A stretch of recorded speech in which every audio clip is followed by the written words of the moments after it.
the Midland Railroad Hotel. In Wilson, Kansas, stands the Midland Railroad Hotel. Built in 1899 and originally called the Power Hotel, the building welcomed travelers riding the Union Pacific Railroad.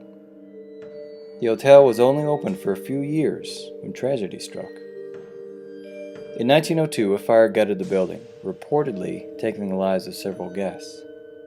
Over the coming century, the hotel has dealt with its share of ups and downs before being refurbished and renamed the Midland Railroad Hotel.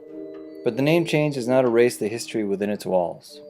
Guests have reported smelling smoke in the night, something that would be terrifying all on its own. When they investigate, some even spot flames that burn one second and vanish without a trace the next. Apparitions have also been seen, people in old-fashioned clothing who appear and disappear before your eyes. Kansas Statehouse. Sometimes at night, visitors to the Kansas Statehouse report hearing hammering on the building's domed roof. True that the Statehouse has undergone renovations in the past, but not now. So who is doing the hammering?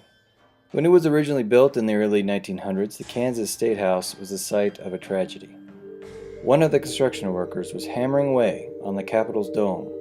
Somehow, he lost his footing and fell to the Statehouse floor, dying instantly. Yet it appears that the worker is still at his job, hammering away at the dome, a job that may last for all eternity. Fort Riley. Along the Kansas River stands Fort Riley. Established in 1853, the fort played important roles in the history of the Old West, even welcoming the famous Buffalo Soldiers and the infamous George Custer for a time. Military forts are often rife with ghost stories, and Fort Riley has its share. One story is of a woman who lived at the fort. Taken by cholera more than a century ago, the woman's spirit continues to be seen today. She confronts the living and demands to be allowed into the fort before vanishing.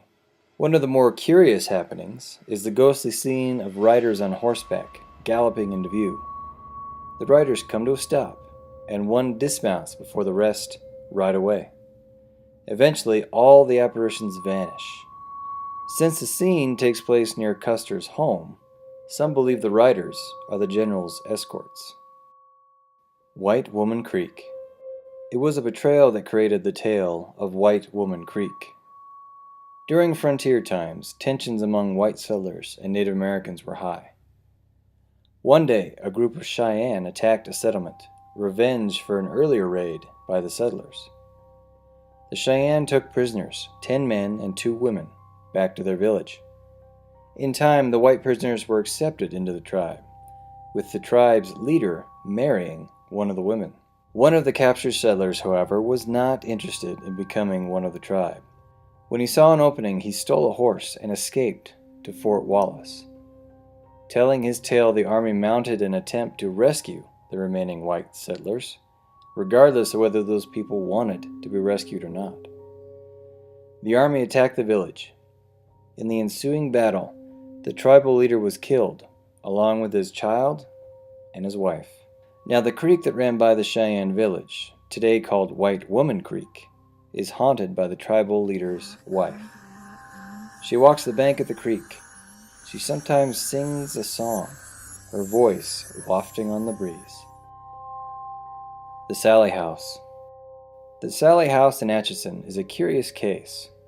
Some call it the most haunted house in Kansas, and paranormal investigators visited many times.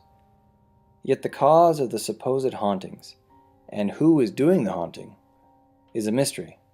The story is that the spirit of a young girl named Sallie roams the halls of the building that dates back to the mid-1800s. Some say she is a little girl that died during an operation at the house, an operation performed without anesthesia.